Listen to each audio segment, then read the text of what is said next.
Most people would agree the Biltmore estate may look peaceful and grand, but there's a strange feeling that hits you the longer you stare at it, like something hidden is watching you from behind its windows.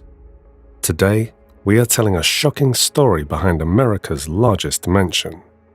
This story begins far before the mansion even existed. So, long before the estate became a symbol of wealth and beauty, the land underneath it belonged to ordinary people, families who lived quiet, simple lives in the mountains. However, Vanderbilt bought their land piece by piece until entire communities disappeared, clearing the way for his dream estate. Some families left willingly, some didn't, making the land practically cursed and possibly dangerous. But when construction began in 1889, thousands of laborers poured onto the estate. Safe to say, it was one of the biggest building projects in American history at the time, a non-stop race against deadlines, weather, and dangerous conditions. Unfortunately, poorly equipped workers were climbing unstable scaffolding, hauling massive blocks of stone, and doing it all without modern safety equipment.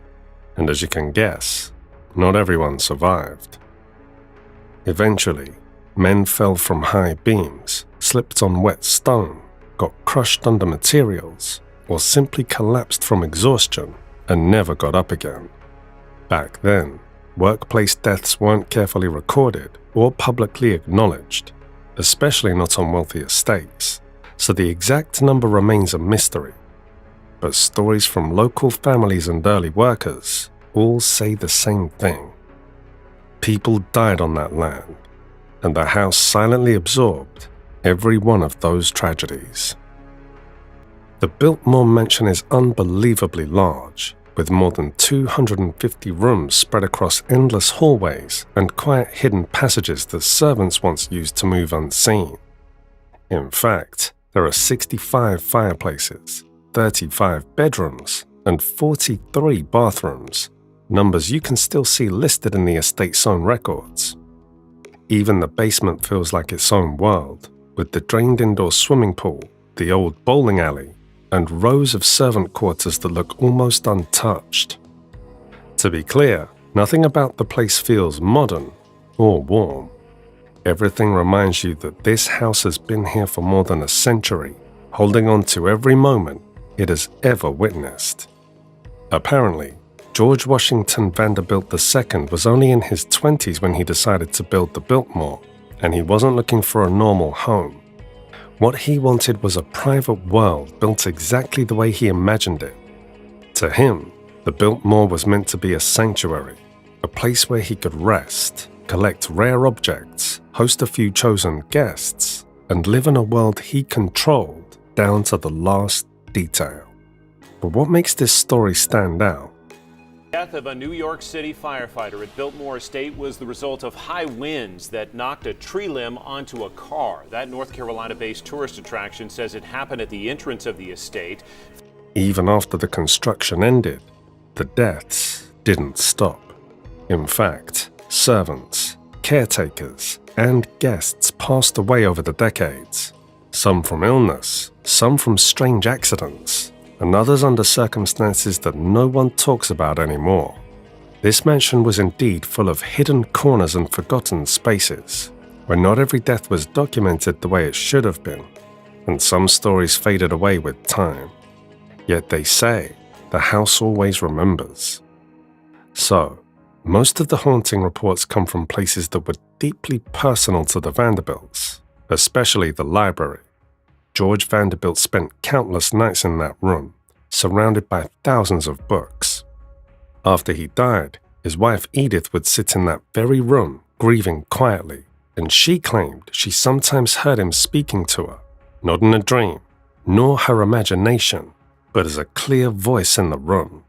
However, modern visitors say the same thing, a whisper calling a name that doesn't belong to anyone present, as if George is still wandering through his favorite. Then there's the indoor pool, the place that gives chills even to the bravest visitors.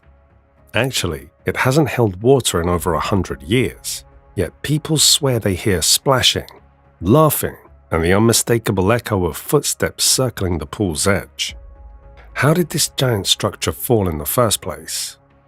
Actually, the Biltmore mansion didn't fall apart in a dramatic way. In fact, it slipped into quiet decline, little by little, after the man who built it was gone. When George Vanderbilt died in 1914, the house instantly became too big for anyone to handle. He was the only one who truly understood the purpose of the estate, and without him, everything started to feel heavier.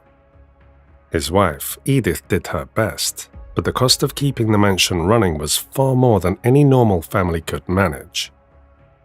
Eventually, rooms began to close, staff members left, and parts of the house grew silent. Even the hallways that once stayed busy became empty, and whole areas of the mansion were barely used at all. Then came the Great Depression, and things got even harder. Of course, the family had no choice but to sell off huge pieces of land just to keep the estate alive. Later, they opened the mansion to the public because it was the only way to save it, and what was once a private world built for one man's dreams became a place for tourists. The Biltmore didn't fall into ruins, but it fell in spirit, losing the life it once had. Today, the Biltmore Mansion is one of the most visited homes in America, carefully maintained and open for tours year-round. People come to see its 250 rooms, wide staircases, and historic furniture. Now the estate is bright, organized, and restored, but walking through it still reminds you how old it is. Every room feels frozen in time, giving visitors a clear glimpse into what life looked like when the Vanderbilts were still there. The current and former staff of the Biltmore talk quietly about strange things that happen when the mansion is almost empty. Some have heard footsteps on the grand staircase, even though no one else was there. Even today, a few workers and tour guides have described sounds that feel like a distant party, like the clinking of glasses, quiet laughter, or faint music coming from rooms that haven't been used in decades. Some say they've smelled cigar smoke in places where smoking is not allowed, or felt something pass by them in the hallway. The Biltmore looks calm today, but the stories surrounding it make you wonder what still lingers behind those quiet halls and locked doors. Maybe it's just the age of the mansion, or maybe it's something else entirely. Either way, the Biltmore has a way of staying with you long after you leave. So now that you've heard the stories, what do you think? Are these just old house noises? Or is the Biltmore holding on to more than history?